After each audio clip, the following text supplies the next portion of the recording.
Ani hiti Bible study anangay za ana beholzaw si nabon sabin Jesu Krista menin tibay kahin pevin tunin ni ko ahi Matthew sut kipana tu pabungkat Jesu Krista pindol ti mangsa ahi Family Bible Quiz Bible study na naikom kidiyo ahi inabol ngay bangovin sa ti ho kat pin hero lemino mi pati hon taw namang puma ti Matthew bungkat sunghi biar katbe inasindo akom masat tedi win pakaimin ikitim win him Matthew bungkat sunga chang chabi verse of the day cha te to chin pate diu poi mo cho hile Matthew bungkat chang som nila thumna ve win nunga chu hung gai jin tin cha pakhat a hinding hi chule amin Emmanuel asa ding hi ati hi chu pathin in ai umpi ve ti na hi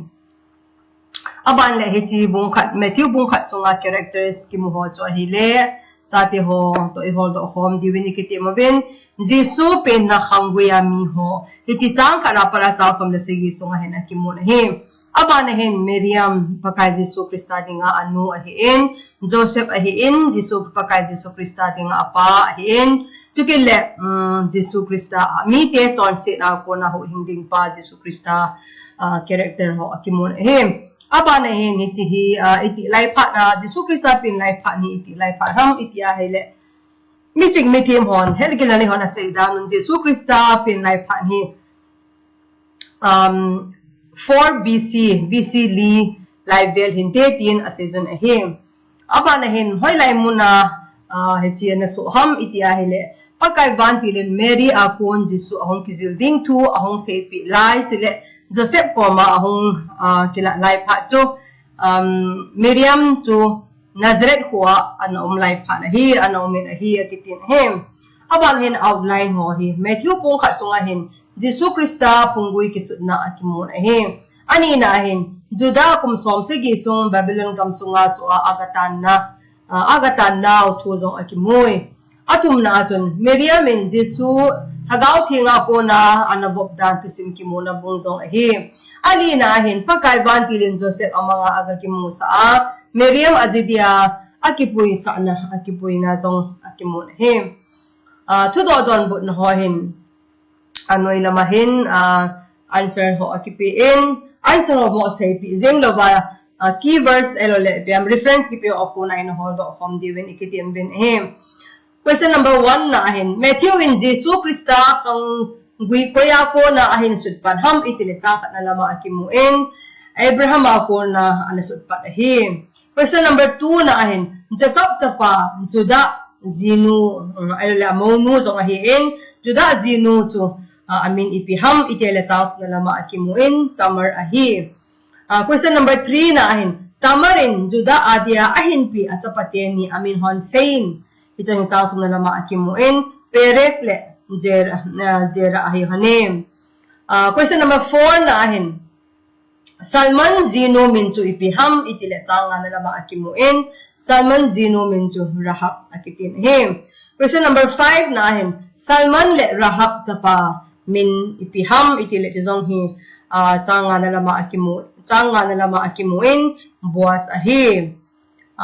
So kila question number 6 na ahin.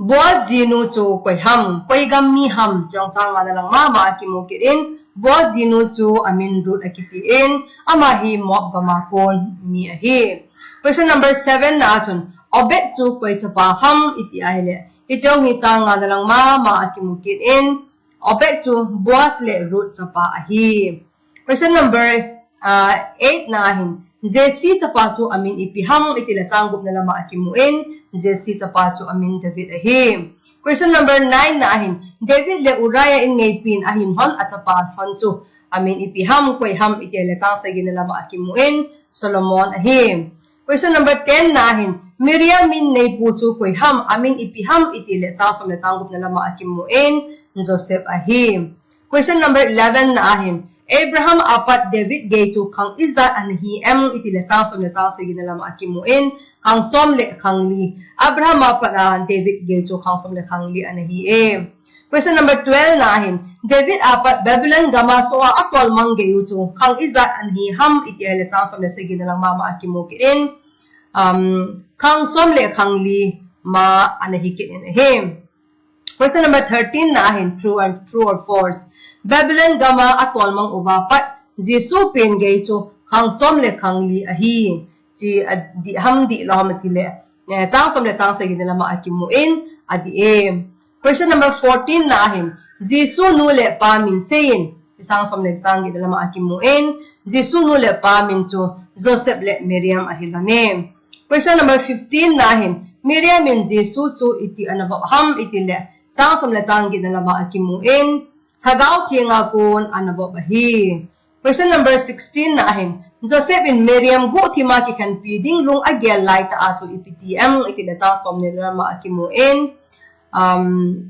pakai vantil kanin amangin ahong kimu sa in him. Question number 17 na ahin pakai vantil Joseph ko manaw sen min ipi na sa ading ahi atm sang som ni le sang khat na ma akimuin Jesu na sa ating ahi tin ana sa ipa. Question number 18 na ahin now sen chu ipizia Jesu na sa ading ahi ati ham sang som ni le sang khat na ma akimuin aze chu iti Jesu kiti now sen chu ami te chon set akon ahu hing ding ji ahi. Question number 19 na chun Emmanuel kiti hi ipiti na ham iti le sang som ni le sang thuma akimuin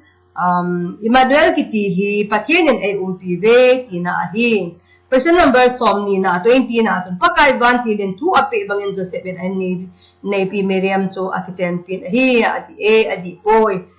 ti sang som ni le sang ni lama akimuin adi e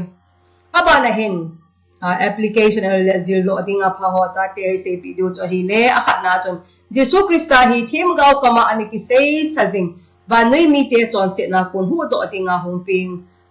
chu ahim ani na ahin Jesu Krista ahong pin ay le ahin ko ay le thilma kitang abon ho hen lang athile athodo kit hi Jews te ading bo hilawin banoi mi te ko hi zong le Jesu Krista ta san jaw si adia o hinga umna ahim atum na achun Jesu Krista pin na khangguya no me kimu tamar ahin root ahin rahab ahin amaho hin hichohin patinin mi hon imachalawa agel ho elole min amusit ho alhen zia tilin ta alanalin ta tongdo dia aman sa azi ahiti ay mo sa on ehilon ahim mihimin iman na muhi hanlang iman na gyari hanlang na nuy sizong le pathin mit ga naman lo ta kahi ti sumilhiin pathinin tunia he quiz le Bible study anasim hozaw si anangay hozaw si ehulin pisit tawhan amen.